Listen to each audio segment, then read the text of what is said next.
can see the offensive problems. Detroit team that averaged 96 a game during the regular season. And just to further Doug's point, I mean, one thing Detroit loves to do is get switches on the perimeter and then post up Tayshaun Prince with a guard. So, you know, in that Chicago series, Prince is going against Gordon and Heinrich. You know, against Orlando, it was Jameer Nelson. So now all of a sudden you get the switch, but it's Pavlovich and LeBron James and Larry Hughes, and there's no real size advantage down there for Tayshaun. Prince backing in. Weber not able to handle it. This time, he tried to convert on a putback, and that lead pass picked off by Prince. He has Hamilton.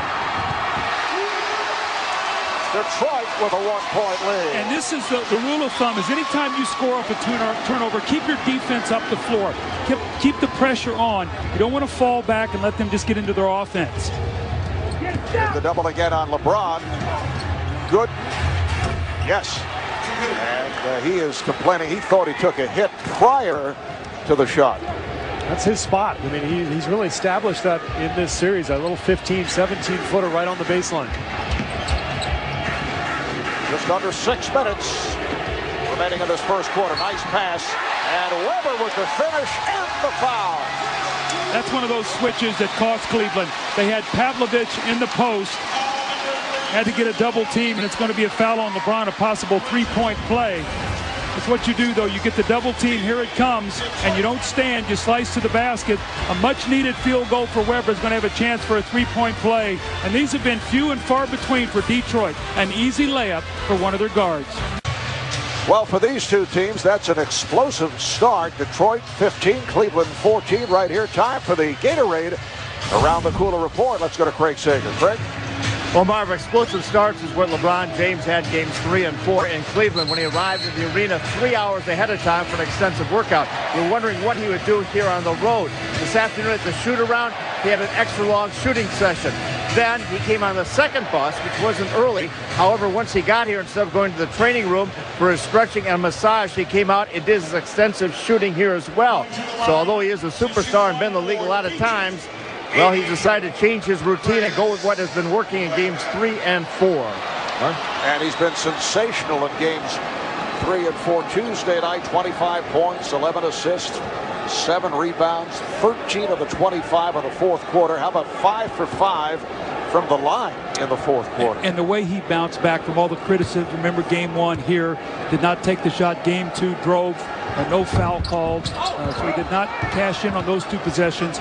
They go down 0-2, and he goes home and has those brilliant fourth quarter finishes. Meanwhile, Chris Webber continues to have problems at the foul line, not able to play the three-point play. And James out of bounds, not able to handle that pass on the turnover. The ball back to Detroit. Little half-court trap there. That's something Flip Saunders talked about before the game. We got to make baskets, get to the free throw line so that we can change up our defenses, get into our traps, our zones, try to throw Cleveland off balance a little bit. But you can only do it if you're making shots.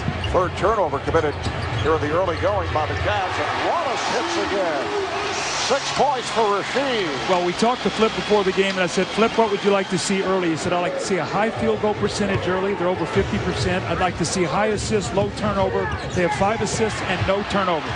Pavlovich lost it, and now jump ball is indicated by Ron Garrison. Detroit went right back to the half-court trap, and clearly 2 possessions in a row now where Cleveland is a little out of whack. And you know, this series has been so close that this game or any game is going to come down to 1 or 2 possessions. So these are big plays here. Well, if you force Pavlovich to be a primary ball handler against the trap, then you're taking away from Cleveland's offense. He's just not comfortable doing that.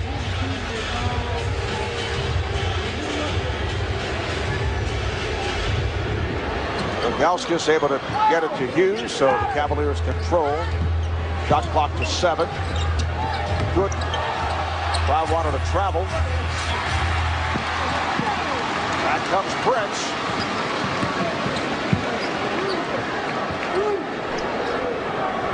Phillips. Hamilton got the step. Nice feed, and Wallace able to handle it. Oh, this match is Detroit's biggest lead of the series, 5 points, and right back to the half-court trap. You're starting to see Detroit get into a little groove here at both ends of the floor. Gordon lost it. but it was deflected away. Last touch by Phillips. Well, this is the Rasheed Wallace they hoped they would see tonight. The one we talked about that was so good in games 1 and 2. He's gotten off to a great start. He's made a nice pass out of the post to his partner Weber for a three-point play. We've seen him post beautifully, slash to the offensive boards. 8 points here to get started tonight for Rasheed Wallace. Pavlovich blocked by Weber and foul. Weber committing his first. That looked like a tough call. I mean, Pavlovich goes left, brings the ball back to his right, and then just shows it to Weber. And I think that little double clutch by Pavlovich at the end forced Weber to kind of readjust the block. Looked like he did get a piece of the hand. Well, Pavlovich, they need him to play well tonight. With Gibson playing so well the other night, it was sort of glossed over. He was only 2 of 7 in that game for 5 points in 40 minutes. So he's one of their primary scorers out on that perimeter. So with Gibson playing so well, he sort of got a free pass the other night. They're going to need him here on the road tonight. 19-15, Detroit. Anderson Varejao getting set to come on for the Cavs. And the call away from the ball, it is on Pavlovich. I think, is that the penalty now? That's 5 fouls, yeah. So shooting foul for Hamilton. And that's an area in this series that has been a bit of a struggle. Detroit normally a very good free throw shooting team, but they are just at just over 70% for the series. So 2 shots for Hamilton. Antonio McDyess has come on for Detroit.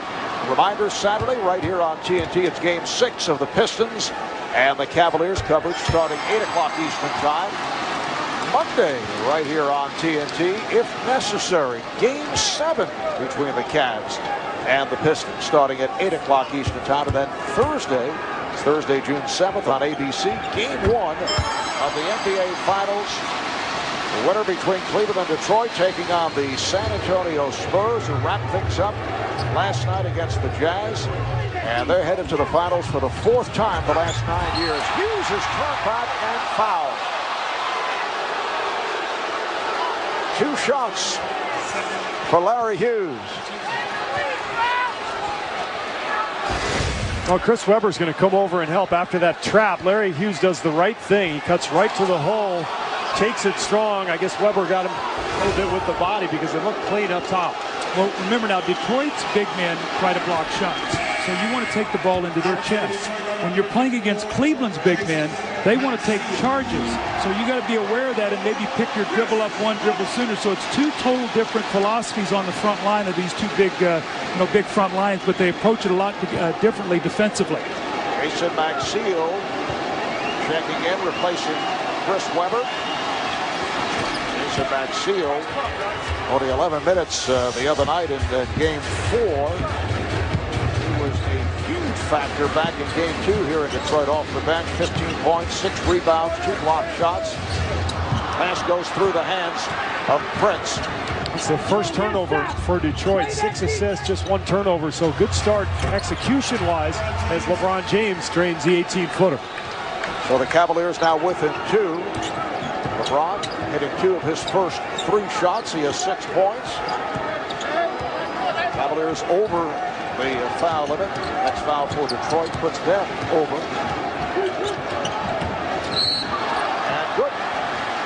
Call for the foul as Phillips trying to go right to left, and that'll put Chauncey at the line. It's a smart play because he knows they're in the penalty, and he's going to take it right at Gooden's hip. And watch Gooden. This is something Cleveland's been doing all series, really jumping out hard at those guards. And the smart players in this league understand when the team's in the penalty, when it's not, when to take a little flop maybe, when to take the ball right into that body of the defender. Phillips gets 2 free throws out of it. And Steve, you played early in your career with a guy who I thought was the master of that, Mark Price, who played for Cleveland. He would never do that, run into a defender like that until you got into the penalty, because he didn't want to waste not being able to go to the line. He's one of the best free throw shooters in NBA history. Gooden's foul, his second, and takes a seat, replaced by Donyell Marshall.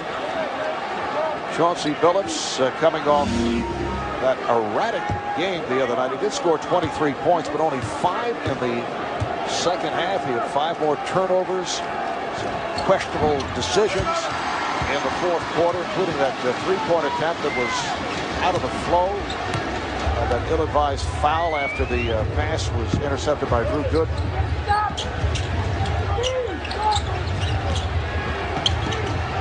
Marshall for 3. Hamilton bothered the shot. Hamilton ahead of the field. Hamilton able to leak out after closing out on Marshall. Well, Marshall took that shot, and LeBron has got to get back and protect on that. Normally, he's a guy that likes to go to the board, so that's not his instincts, is to get back defensively like that and protect against that run out. Hughes stripped by Billups. Cavaliers will take a timeout.